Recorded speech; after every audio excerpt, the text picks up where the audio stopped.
আমাদের বিজিবির ডগ, সে অনেক মাদক শনাক্ত করার ট্রেনিং করেছে।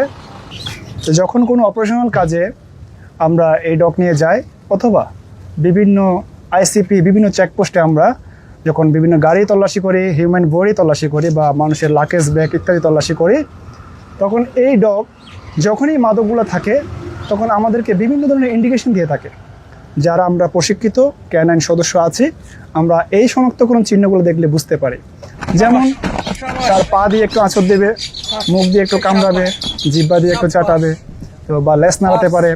এই ধরনের যখন ইন্ডিকেশনগুলো আমাদেরকে দেয় তখন আমরা খুব সহজেই সেটা শনাক্ত করে ওই মাদকটা আমরা উদ্ধার করতে পারি। এ পর্যন্ত জেকের অনেকগুলো সাফল্য আছে।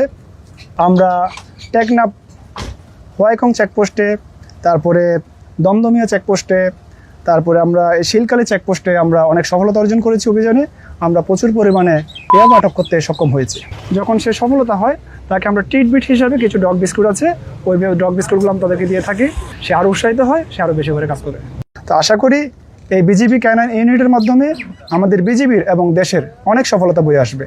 আমরা এই দেশকে মাদক মুক্ত করতে পারবো ইনশাল্লাহ।